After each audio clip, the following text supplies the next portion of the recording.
¿Qué tal? El día de hoy vamos a ver el tema número 40, que es respuesta al terrorismo y manejo de desastres. Vamos a hablar un poco acerca del terrorismo, qué es el terrorismo, por qué sucede el terrorismo y qué tipos de terrorismos vamos a encontrar. Es difícil planear la respuesta o anticiparse a varios eventos de características terroristas y muchas de las veces la seguridad nacional, principalmente el ejército, es el que toma el control total de este tipo de emergencia. Es importante ver varios principios claves que se deben de aplicar en cuanto nos enfrentemos a este tipo de terrorismo. Para empezar, ¿qué es el terrorismo? Pues es una fuerza terrorista, han existido desde las primeras civilizaciones, siempre con el fin de sembrar incertidumbre acerca o en una población en específico, tal como intimidar o ejercer coerción en una población determinada, influir en la política de un gobierno mediante intimidación o coerción, afectar la conducta de un gobierno mediante destrucción masiva, asesinatos o secuestros, depende del lugar donde se encuentre involucrado este tipo de acciones. También diferentes culturas, tal como la religión, también se puede ver afectado dentro del terrorismo. El terrorismo internacional ocurre principalmente fuera de los Estados Unidos y siempre se lo achacan a Medio Oriente. El terrorismo doméstico ocurre principalmente dentro de los Estados Unidos. Hoy en día hemos visto ejemplos que hasta en nuestro país se han dado este caso de terrorismo y el narcotráfico ya lo han tomado como un terrorismo. En Estados Unidos los terrorismos domésticos han realizado múltiples ataques en escuelas, en centros comerciales, en iglesias también. En realidad solo hay un pequeño porcentaje de grupos que recurre al terrorismo como medio para alcanzar sus metas. Por lo general lo hacen pacíficamente, pero estos son muy violentos. Dentro del terrorismo puede encontrar diversos tipos de grupos. Muchos van a estar defendiendo la religión, otros pueden ser por política. A los religiosos se les conoce como grupos extremistas religiosos, grupos políticos extremistas, los que atacan al gobierno. Y hoy en día en la actualidad algo que es muy común, que es el ciberterrorismo, que afecta principalmente a los países como que son potencia mundial. Grupos con un solo propósito, que quieran atacar directamente a un solo estado o país en este caso. Dentro de esto van a existir las armas de destrucción masiva, también llamadas armas de aniquilación masiva. Cualquier agente diseñado para causar muerte masiva, causar víctimas, daño masivo a la propiedad o infraestructura de un país. Pero hay que recordar el ataque de las Torres Gemelas, si se acuerdan de ese ataque. Dentro del terrorismo vamos a encontrar que hay o existen armas de destrucción masiva. Dentro de esto, los militares utilizan un tipo de mnemotecnia para describir este tipo de armas. ¿A qué se refiere? Por ejemplo, la B-Nice o la Cybernet. ¿A qué se va a referir? Si son productos o son agentes biológicos, si son incendiarios, si son agentes químicos, si son agentes que se pueden exponer a las personas. A todo eso se refiere esas mnemotecnias. Los explosivos han sido diseñados como principales armas de destrucción masiva. Los agentes químicos consisten en diversos materiales o atacan a determinada población. Existen los agentes químicos tales como los vesicantes, que son los que van a producir ámpulas, los respiratorios, que son los que causan asfixia, y las neurotoxinas. También existen los metabólicos como el cianuro. Son ejemplos y más adelante vamos a ir viendo en qué circunstancias se utilizan este tipo de armas de destrucción masiva y qué efectos causan dentro de los sistemas. Dentro de las armas de destrucción masiva pueden ser un terrorismo biológico, una guerra biológica como se conoce comúnmente. Están diseñadas para atacar principalmente organismos, causan enfermedad y estas pueden ser producidas tales por virus, toxinas, bacterias. Hay diferentes ataques que se han demostrado que causan este tipo de cosas. El terrorismo nuclear o radiológico, el más conocido o el más popular, la bomba atómica en Hiroshima y Nagasaki. Estos materiales son mucho más fáciles de adquirir por terroristas determinados en otros países y están diseñados principalmente para causar un daño potencial. La respuesta del técnico en emergencias médicas frente al terrorismo son principalmente la función básica que hacemos, mantener la atención de los pacientes. Sin embargo, el tratamiento puede variar. También hay que conocer con qué tipo de agente fue contaminado ese paciente para empezar a realizarle una atención a esos pacientes. Siempre recordar estar al tanto de la situación, nunca exponernos tampoco nosotros a este tipo de actividades. Reconocer un evento terrorista también, podemos ser los primeros que lleguemos a este tipo de escenas y tenemos que notificarlo. La planificación de los actos de terror es encubierta. Principalmente nunca van a avisarte qué día va a existir el ataque, ¿no? Ya son planeados, pero no te lo exponen. Debe conocer el nivel de amenaza que está en ese momento para nosotros determinar si pedimos apoyo al Departamento de Seguridad Nacional. En este caso, en nuestro país sería el Ejército.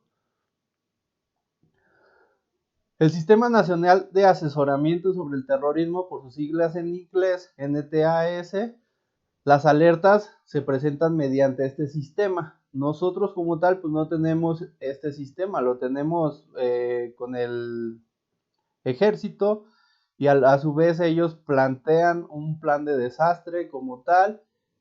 Protección Civil a nivel federal se va a encargar de reclutar a los primeros rescatistas, a las agencias para pedir apoyo y de ahí establecer unos puestos de mando y brindarle la atención a todos los pacientes. En cada llamada nosotros debemos de hacer las siguientes preguntas: tipo de ubicación, dónde se encuentra la emergencia como tal, el tipo de llamada, porque muchas de las veces pueden generar nada más el pánico y llegando al lugar pues no existe nada. Número de pacientes, determinar cuántos pacientes hay en el lugar, declaración de las víctimas, a lo mejor son ataques mortales que ya cuando llegamos pues nada más vamos a encontrar víctimas.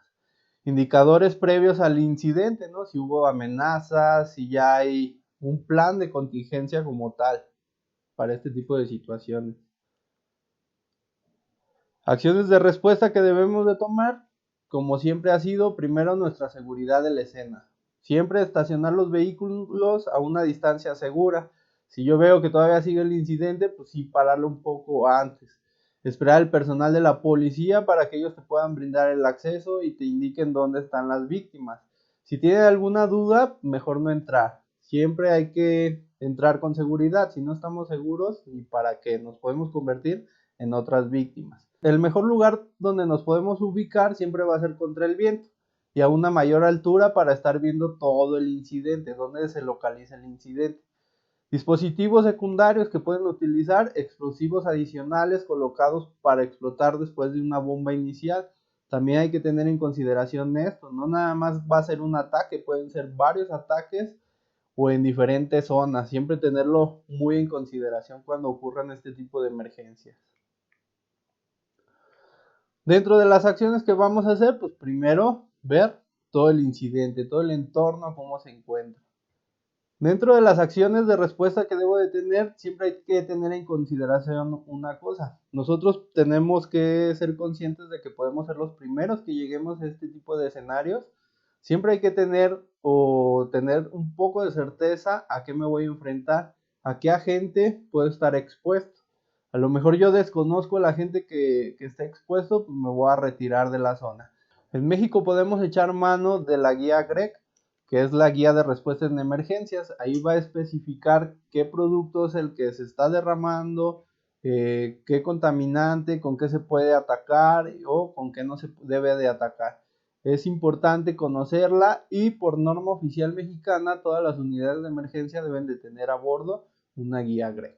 La amenaza más grande que enfrentemos nosotros siempre va a ser ante una arma de destrucción masiva, son la contaminación y la contaminación cruzada. A lo mejor nosotros cuando llegamos al lugar del evento, pues sí nos podemos contaminar, pero si yo salgo o voy hacia otro lugar donde no está contaminado y yo ya estuve expuesto a este agente, puede hacer un riego de este tipo de químico o sustancia que puede ser perjudicial Los procedimientos de notificación, primero debo de notificar al despacho, ¿no? ¿Qué es lo que estoy viendo? ¿Cuál es el evento que estoy presenciando? Si hay algún derrame de líquido, si hay algún explosivo, si todavía hay incendio. Todo ese tipo de situaciones son las que debo de notificar al despacho. Cualquier recurso adicional que se vaya a requerir, en ese momento pues voy a echar mano de todo. Si es un arma de destrucción masiva, debo de considerar todo. El número estimado de pacientes, a lo mejor en la región en la que estemos, va a ser a lo mejor muy difícil atender a esa cantidad de pacientes porque va a exceder el número de unidades de emergencia que tenemos nosotros disponibles. Por eso es importante hacer un estimado para que nosotros podamos echar mano de otros recursos. La ruta contra el viento y optimar el acercamiento siempre que hagamos o nos enfrentemos a este tipo de emergencias. Establecer una área de concentración. Principalmente esta área de concentración debe estar totalmente alejada de donde es el incidente principal. Los respondedores entrenados con equipo de protección personal son las únicas personas equipadas para manejar el incidente de armas de destrucción masiva. Siempre hay que establecer el mando. Es importante que nosotros, si somos los primeros en llegar, pidamos la ayuda y dentro de esto ya existe un mando o existen comandos de incidentes que me va a permitir generar ciertas o delegar ciertas funciones de los equipos de respuesta ante estas circunstancias. Usted y otros técnicos en emergencias médicas pueden funcionar como que directores de la rama médica, supervisores de triage, tratamiento, transporte, oficiales de logística, personal de mando y en general, ¿no? Aquí es importante determinar esas personas que tengan un buen liderazgo. ¿Para qué? Para que puedan a su vez mandar a otras personas. Cabe mencionar que estos personal o si nosotros mismos estamos dentro de este personal que mencionamos que ya tiene una función en específico, no van a estar atendiendo como tal emergencia en el lugar. Deben de estar en un punto donde ni siquiera se inmiscuyan en la emergencia. La deben de estar observando, deben de estar viendo las necesidades, deben de estar viendo todos los recursos que se van a ocupar, pero no deben de estar allá adentro porque también es un poco confuso el estar tratando ese tipo de emergencias desde adentro. Reevaluar la seguridad de la escena es importante. A lo mejor en el primer punto donde nos ubicamos no era el adecuado, es importante hacer una segunda reevaluación de la escena para ver dónde nos vamos a colocar. A lo mejor el viento ya cambió, a lo mejor hubo otros incidentes y hay que movernos del escenario inicial donde estemos, ¿no? Siempre y cuando ocupemos ya un lugar donde estemos seguros. Es un componente importante para estar conscientes de la situación, lo que les mencionaba. No hay que acercarnos de más. Estos grupos en específico deben de estar lo más alejados que se puedan de esta zona. Los agentes químicos pueden ser líquidos, gases que son dispersos para matar o lastimar. Hay que tener conciencia de esto. Les digo, podemos echar manos de las guías GREC si sabemos identificar el producto como tal de inicio. Los agentes persistentes son los no volátiles. Pueden permanecer en una superficie por periodos largos. Por eso es importante nunca entrar sin evaluar antes la escena. Los agentes no persistentes son volátiles y se evaporan con rapidez. A lo mejor sí pueden causar un daño al estar expuestos al inicio, pero después ya no generan ningún otro daño. Es importante considerar también la vía de exposición. Es un término usado para describir la forma en la que el agente ingresó al organismo. Los agentes con riesgo por vapor entran en el cuerpo a través del tracto respiratorio en forma de vapores. Al momento de que nosotros lleguemos al escenario y estemos hablando o estemos respirando, nos podemos contaminar. Los agentes con riesgos por contacto es que nada cuando nosotros tocamos ese agente químico como tal. Nos exponemos a este, lo tocamos y ya nos infectamos. ¿Qué tipo de agentes químicos pueden encontrar? Por ejemplo, los vesicantes, ¿no? La principal vía es la exposición, es el estar en contacto directamente con el químico. Causan ámpulas semejantes a las de las quemaduras en la piel y el tracto respiratorio sufre mucho. Usualmente causan el mayor daño en las zonas húmedas del cuerpo. Donde estén en contacto con la humedad generan vapores, signos de exposición a sustancias vesicantes en la piel. Inmediatamente voy a ver las ámpulas, voy a ver que el paciente se está rascando, ¿no? Dentro de los signos y síntomas es importante estar un poco separado de estas personas, porque también al momento de estar ellos hablándonos o haciéndonos saber a qué estuvieron expuestos, nos podemos contaminar. O algo muy común que pueden encontrar dentro de los agentes vesicantes, que en Estados Unidos se denomina como agente H, se podría decir que es la mostaza sulfurada. Es una sustancia parda, amarillenta y que huele muy, muy característico, como a cianuro. Por lo general se considera muy persistente. Al momento de que se activa, vamos a estar oliendo este gas, este tipo de vapor. Comienza un proceso irreversible a nivel celular. Las células ya no se van a volver a regenerar, ocupan espacio de oxígeno que están dentro de las células y por eso es muy difícil que se vuelvan a reparar este tipo de daño. Atacan las células vulnerables dentro de la médula ósea y eliminan la capacidad del cuerpo para producir leucocitos, ¿no? Van a estar atacando todas las células. Los vapores que liberan las mostazas sulfuradas se pueden inhalar, creando un compromiso para las vías respiratorias, altas y bajas. Por eso es importante tener en consideración que cuando encuentre este tipo de agentes no me voy a acercar si yo no tengo el equipo de protección personal adecuado. Otro agente vesicante que puedo encontrar, que es un agente L, que es levista, y el fosfeno oxima, que es un agente CX, producen heridas con ámpulas muy similares a las causadas por el gas mostaza, pero a diferencia, pues no tiene mucho olor. Sí voy a ver que se despiden gases, sí voy a ver que es de un color a lo mejor que llama la atención como verde, y los pacientes pueden tener una decoloración gris o estar contaminados al momento de estar expuestos a este tipo de agentes. Tratamiento de agente vesicante que le voy a dar, pues únicamente limpiar en una zona segura y hasta descontaminar al paciente se puede acceder a brindarle una atención médica. Los agentes pulmonares principalmente son gases que causan daño inmediato a las personas expuestas a ellos. El daño inmediato que van a sufrir es a la vía aérea, al tracto respiratorio, puede ser alto y bajo. Una vez que se encuentran dentro de los pulmones, pues dañan el tejido pulmonar y se filtra líquido a los pulmones y es muy difícil su atención que le vayamos a dar a este tipo de agentes.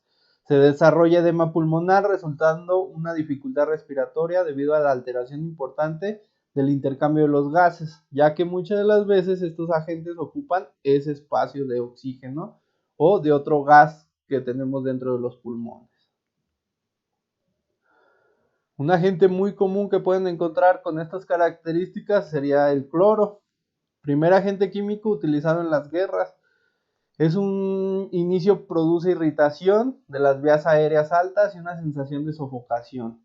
Elimina las partículas totalmente de oxígeno, no nos permite respirar y esos son uno de los signos y síntomas muy característicos que va a tener al paciente al contacto con el gas cloro. Otro agente pulmonar que puede encontrar es el fosgeno, principalmente se produce en la combustión, agente muy potente que tiene inicio tardío de síntomas. Como es un gas muy ligero, los síntomas y síntomas a la exposición pueden ser leves, pero al estar expuesto demasiado tiempo sí se pueden generar diversos signos y síntomas como coloración rojiza de los labios. El tratamiento es el mismo que le vamos a seguir ante un agente pulmonar. Una vez que ya estuvo descontaminado el paciente, pues únicamente brindarle oxígeno a ese paciente y trasladarlo a una sala de urgencias. Agentes neurotóxicos, entre los químicos más mortíferos desarrollados. Pueden causar paro cardíaco en el transcurso de segundos a minutos tras la exposición. Los agentes G, como se conocen, provienen de los primeros agentes neurotóxicos de una serie que se denomina G. Esta clasificación la dan los militares de Estados Unidos. Dentro de los agentes neurotóxicos es importante ver qué tipo de agente es, cuál es su volatilidad y cuál es el grado de exposición a la que estuvo el paciente. Por lo general, todos los agentes neurotóxicos, su inicio de los síntomas van a ser de forma inmediata. Es importante considerar su volatilidad de estos agentes. Por ejemplo, tengo el agente neurotóxico Tabú, que su volatilidad es baja, pero inmediatamente voy a empezar a tener signos y síntomas en estos pacientes. El gasarín, que ese se da por contacto directo, al mismo tiempo de que yo lo estoy tocando ya me estoy contaminando y puedo empezar a tener síntomas y se clasifica en una volatilidad muy alta, ¿no? Entonces hay que tener consideración de qué tipo de agentes es a lo que me voy a enfrentar. Estos son unos comunes que puedo encontrar o que te dicen que los puedes encontrar. También es importante saber que dentro de los agentes neurotóxicos puedo utilizar unas mnemotecnias de origen militar que me van a decir inmediatamente a qué estuvo expuesto el paciente y los signos y síntomas que van a generar estos pacientes. Por lo general, estas mnemotecnias se llaman Sluthem y Dumbbells. Por ejemplo, la primera me va a decir exceso de salivación que tuvo el paciente, si ha estado orinando mi paciente excesivamente, si genera defecación, si mi paciente genera emesis, empieza a vomitar, si empieza a tener dolor muscular, también me lo va a decir esta mnemotecnia. Es importante que las conozcan para hacerse una idea de los signos que pueden tener estos pacientes al estar expuestos a los agentes.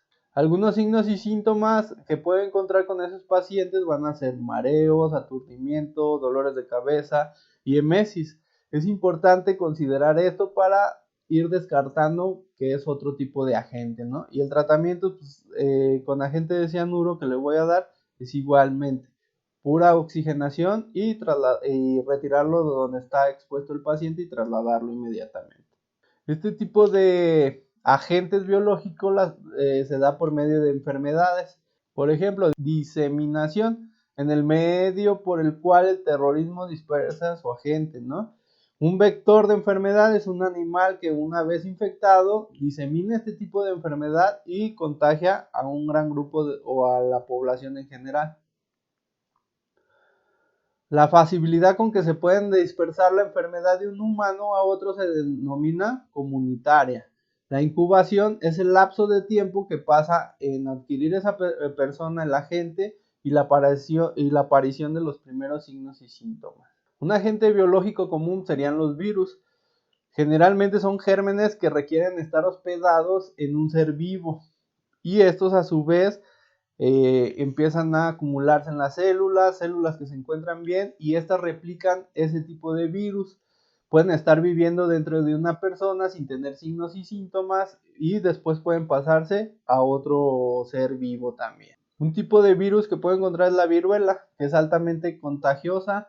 Nosotros siempre que nos acercamos a este tipo de pacientes debemos de traer por lo menos todo nuestro equipo de protección personal, pero que incluya un respirador de tipo EPA con filtro y protección ocular es importante. Siempre observar el tamaño, la forma y localización de las lesiones, dónde se encuentran, dónde empezaron estas lesiones y también si tuvo contacto con otras personas. Características de la viruela, primero hay que ver dónde se contagió, dónde fue la diseminación.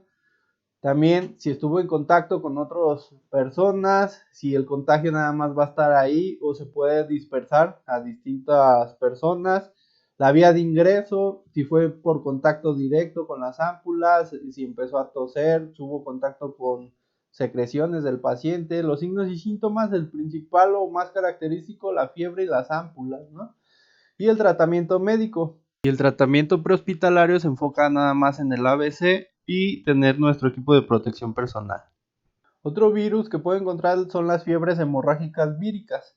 Esto tiene características especiales. Principalmente la sangre del cuerpo se va a filtrar hacia otros tejidos y vasos sanguíneos. El paciente va a presentar síntomas parecidos a los gripales, estornudos, exceso de lagrimeo, con a veces otros signos más graves que ya van a presentar fiebre sus pacientes, tos severa, hemorragias internas o externas también. se debe de tomar las precauciones estándares cuando tratemos este tipo de pacientes o sospechemos que estamos enfrente de este tipo de pacientes. Dentro de esto también es importante ver todo acerca de este tipo de virus, dónde fue el contagio, con quién estuvo en contacto directo este paciente, si ya tuvo contacto con otras personas, la vía de entrada, cómo fue, si fue por contacto directo, con líquidos corporales que tuvo la persona primera infectada y después él se contagió. Hay que ver igual en todos los virus, desde cómo empezó, si tuvo contacto con otras personas, la vía de entrada, todos los signos y síntomas que son característicos y el tratamiento médico, ¿no? Que siempre es en atención prehospitalaria es cuidar mi A, mi B y mi C, y en en específico hay que cuidar el estado de shock. También puede encontrar la bacteria, no requiere hospedador a diferencia del virus, puede multiplicarse inmediatamente. Son más complejos que los virus, pero pueden aumentar de tamaño hasta 100 veces más que el virus, por eso también son peligrosos. Se puede combatir con antibióticos, la mayoría generalmente comienza con síntomas de gripe, ¿no? Fiebre, estornudo, secreción nasal, etc. Dentro de estos agentes, el más famoso es el carbunco cutáneo, mejor conocido como anthrax, que es una bacteria mortífera que se mantiene lentamente dentro de una espora y esta era por contacto. Al momento de que las tocábamos, entraba a nuestro cuerpo y nos infectábamos.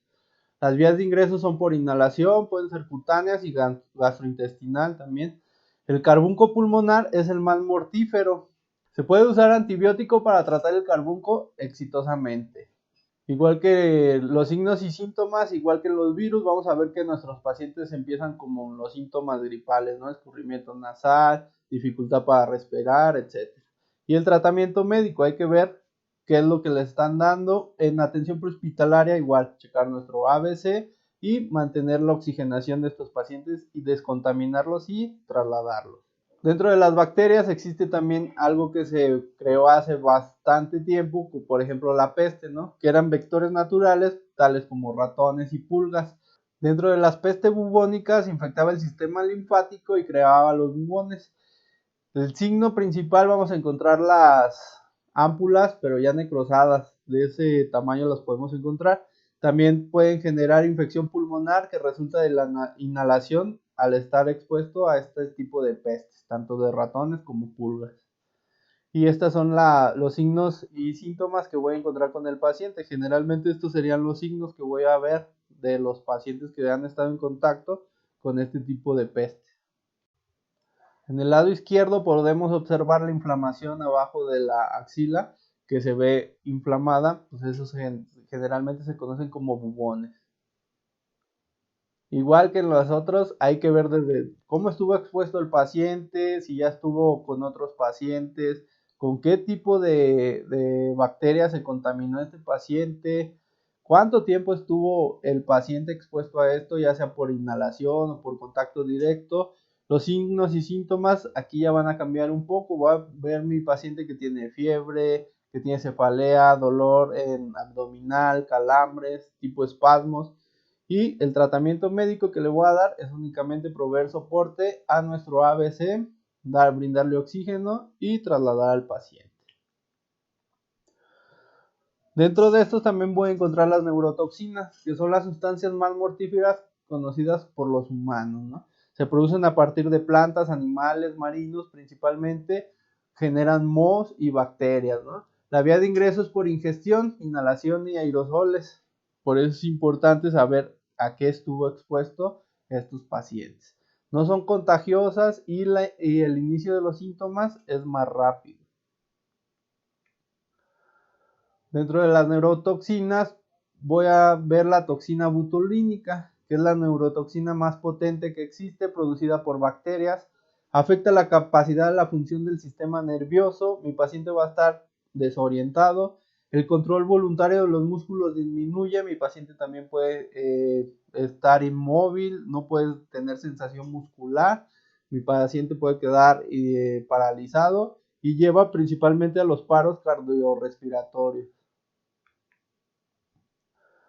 Igual hay que ver desde dónde estuvo expuesto, a qué fue expuesto este paciente, cómo los signos y síntomas que puede empezar a tener el paciente, que generalmente van a ser los de signo de shock, van a tener sed, van a tener una deshidratación, nuestros pacientes van a tener las pupilas todas dilatadas.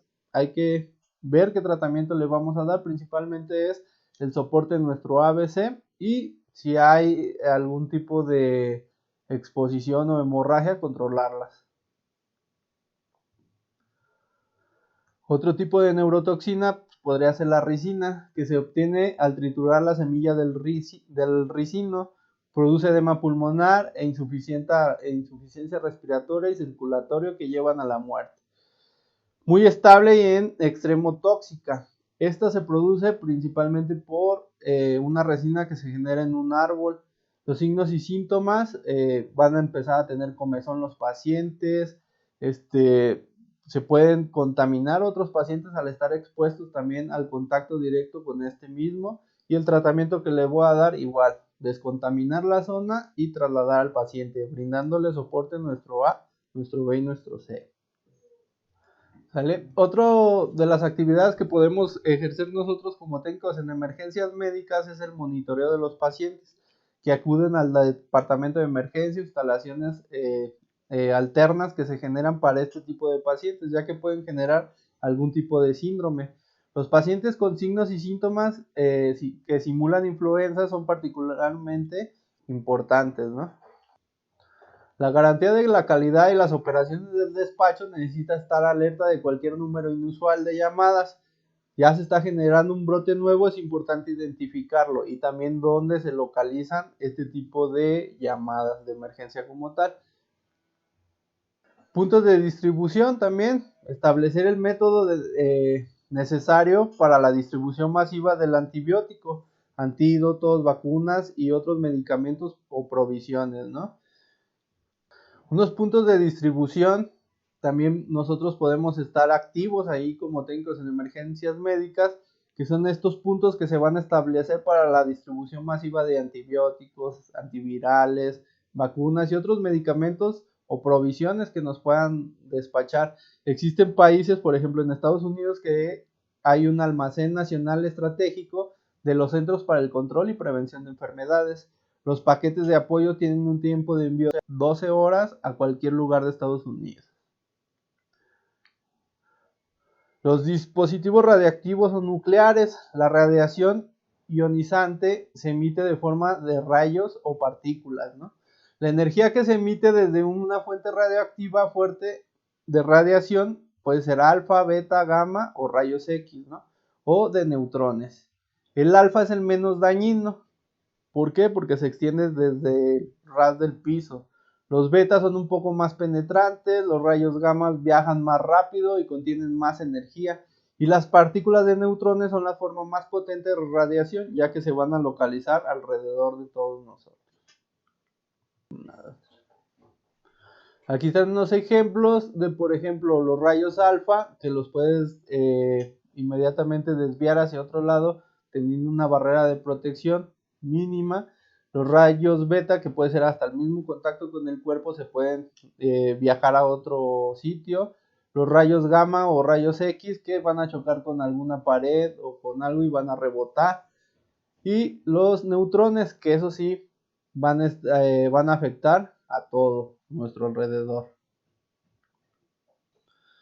Estos materiales son fáciles de encontrar, tales en hospitales, instalaciones sanitarias o departamentos de radiología, preparatorias, universidades, sitios de la industria química y de otro tipo, ¿no? Y plantas de energía nuclear, que son poco comunes, pero sí existen en todo el mundo. Dispositivo de dispersión radioactiva, cualquier contenido diseñado para espaciar el material radioactivo. Hay que recordar la bomba en Hiroshima y Nagasaki, que fue un tipo de bomba suicida. Tiene el potencial de lesionar a víctimas con el material radioactivo o la exposición, o tal la explosión. La bomba sucia no es considerada como arma de destrucción masiva, ya que es poco efectiva. ¿Qué quiere decir esto? Sí puede generar algún daño, pero generalmente son pocas las muertes que se dan por este tipo de bombas. La energía nuclear está hecha artificialmente por la modificación de átomos radioactivos. Pueden ser por fragmentación, este tipo de energía que se genera. El resultado es una cantidad inmensa de energía que suele formar forma de calor. El material nuclear se usa en medicina, armas bélicas, embarcaciones navales y plantas de energía. Dentro de esto, las armas nucleares se mantienen solo en instalaciones seguras. La posibilidad de que el ataque nuclear sea extremadamente remota. Aquí cabe mencionar que los ataques nucleares son directamente sobre el país que contiene esa arma nuclear como tal. No quiere decir que si yo la tengo, yo no me voy o no estoy expuesto a este tipo de arma de destrucción masiva. Se desconocen las particularidades de muchos dispositivos nucleares pequeños. Municiones especiales de demolición atómica. Es importante o cabe mencionar que muchas de las veces se desconoce este tipo de armas, ya que son meramente o se crean para ejercer un daño a distintos países, ¿no? Como tal. Por eso no se sabe mucho o qué puede llegar a generar este tipo de armas. Por ejemplo, las municiones especiales de demolición atómica. Los pacientes expuestos a una radiación excesiva se consideran víctimas de toxicidad aguda por radiación. A lo mejor pueden tener signos y síntomas, deben de estar aislados, no deben de estar en contacto directo con otros pacientes hasta que se determine el tipo de toxicidad que pueden llegar a generar por la radiación. La radiación se puede recibir en el cuerpo por todas las vías. ¿Qué es importante ver aquí? La exposición, si fue baja, si fue exposición moderada o si fue de exposición importante, ¿no? Que generalmente cuando es importante, pues el daño es mayor y llegan hasta la muerte. Haber estado expuesto a una fuente de radiación no hace un paciente contaminado o radiactivo. Sin embargo, cuando el paciente presenta una fuente de radiación en el cuerpo, debe ser atendido inicialmente por un rescatista MAPPER de materiales peligrosos y debe de tener todo su equipo de protección personal, que más adelante vamos a ver qué es lo mínimo que te piden para tratar este tipo de pacientes. Después de la contaminación, usted puede empezar a tratar su A, su B y su C. Use el equipo de protección personal apropiado y coloque todos los fluidos corporales en contenedores para su eliminación adecuada. Esto es de suma importancia porque luego generan las áreas de descontaminación pero dejan que siga circulando el agua. Siempre deben de estar contenidas, siempre donde se haga la descontaminación. No hay equipo o traje de protección diseñado para cubrir por completo la radiación. Es importante mencionar esto. Mientras menos tiempo estemos expuestos a este tipo de fuente de radiación, menor será el efecto que pueda llegar a tener esta exposición. Asegurarse de que los rescatistas estén ubicados en superficies lejos del incidente. Nunca acercarse si no tiene el equipo de protección apropiado.